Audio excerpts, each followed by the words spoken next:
jour, c'est-à-dire le premier jour de la semaine, deux disciples faisaient route vers un village appelé Emmaüs, à 2 heures de marche de Jérusalem, et ils parlaient entre eux de tout ce qui s'était passé. Or, tandis qu'ils s'entretenaient et s'interrogeaient, Jésus lui-même s'approcha et il marchait avec eux. Mais leurs yeux étaient empêchés de le reconnaître. Jésus leur dit: « De quoi discutez-vous en marchant ?» Alors ils s'arrêtèrent tout tristes. L'un des deux, nommé Cléophas, lui répondit: « Tu es bien le seul étranger résidant à Jérusalem qui ignore les événements de ces jours-ci. » Il leur dit: « Quels événements ?» Ils lui répondirent: « Ce qui est arrivé à Jésus de Nazareth, cet homme qui était un prophète, puissant par ses actes et ses paroles devant Dieu et devant tout le peuple. Comment les grands prêtres et nos chefs l'ont livré, ils l'ont fait condamner à mort et ils l'ont crucifié. Nous espérions que c'était lui qui allait délivrer Israël. Mais avec tout cela, voici déjà le 3e jour qui passe depuis que c'est arrivé. À vrai dire, des femmes de notre groupe nous ont remplis de stupeur. Quand dès l'aurore, elles sont allées au tombeau, elles n'ont pas trouvé son corps.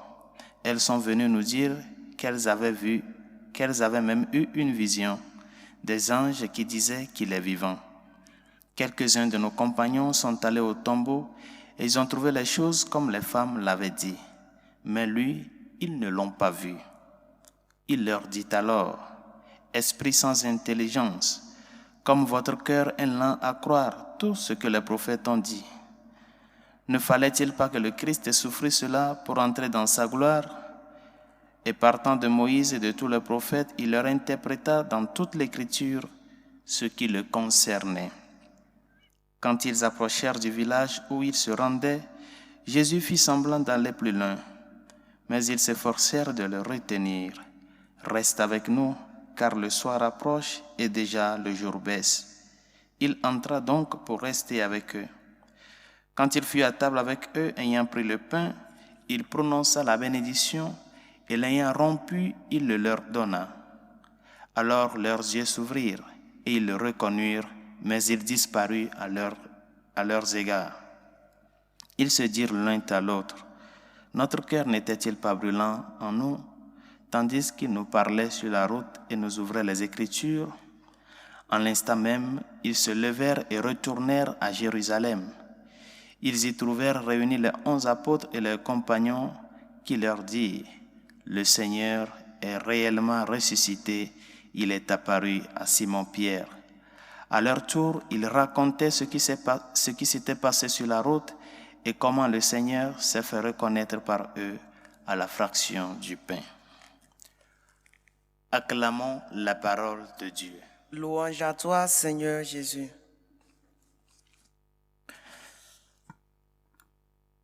Lorsque le cœur de l'homme est rempli d'amertume et de tristesse, il faut parler. Il faut exprimer ce que le cœur ressent. Non. Il faut chasser les fantômes de la tristesse en causant avec quelqu'un. Et c'est ce que les disciples d'Emmaüs se sont mis à faire sur le chemin. Nous croyons que c'était lui qui allait délivrer Israël. Bien chers amis, combien de fois nous n'avons pas expérimenté cela dans notre vie?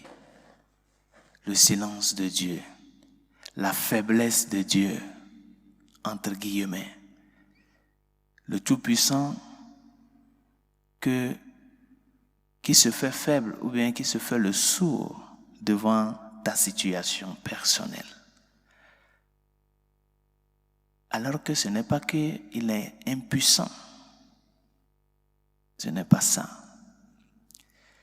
Sinon que la logique du bien, la logique du salut est une logique universelle. Et non pas seulement une question d'ordre universel, c'est-à-dire que le salut du Christ puisse parvenir à toute chair. Mais la réalité de la souffrance fait peur à l'homme. lorsque la foi et l'espérance disparaissent du cœur de l'homme, ce qui prend pouvoir sur nous, c'est l'amertume, la tristesse, l'apathie, le désespoir. Et dans ces situations-là, il est vrai que nous pressentons, bien nous faisons l'expérience de Dieu qui nous a oubliés. Alors que c'est le contraire. Il ne t'a pas oublié. Il est présent au cœur de ces souffrances-là que tu traverses. Et c'est pour cela qu'il s'est fait apparaître pour donner force à ces deux disciples-là.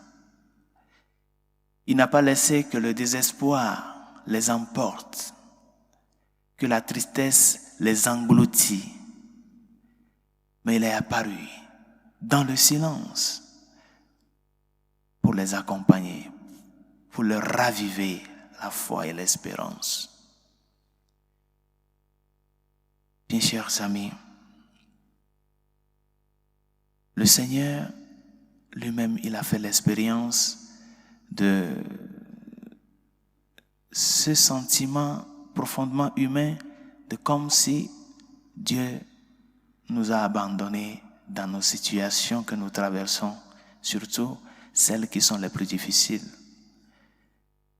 Le Seigneur lui-même, il a fait cette expérience sur la croix.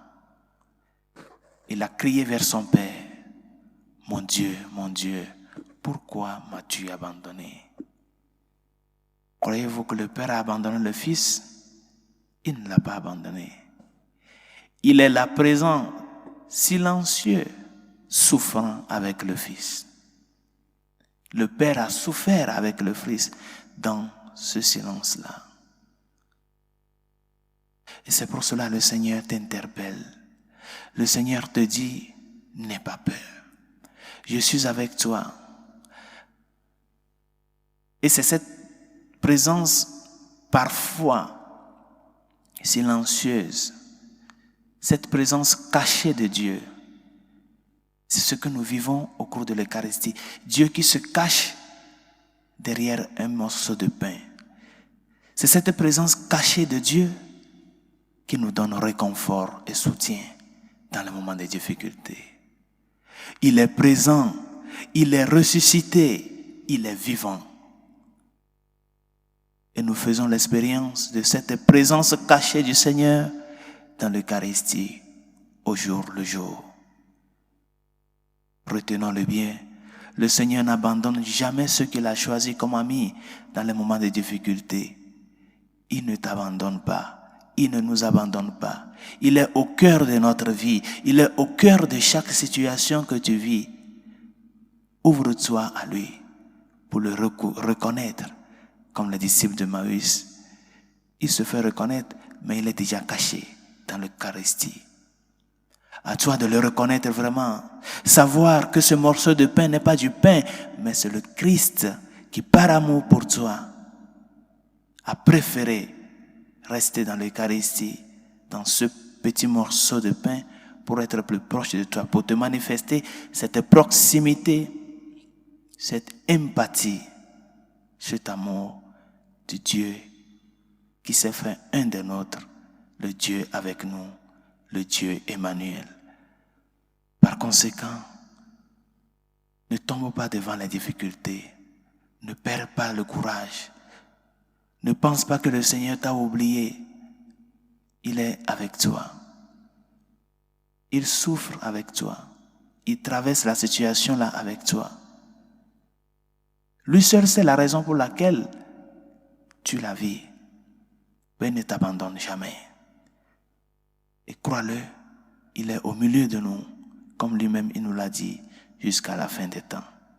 C'est cette foi en l'Eucharistie, en Dieu, en ce Dieu caché dans l'Eucharistie que nous sommes appelés à renouveler en ces jours-ci, comme les disciples de Maüs, pour pouvoir parvenir à le reconnaître, à le découvrir et à le découvrir davantage. Que sa grâce nous y aide.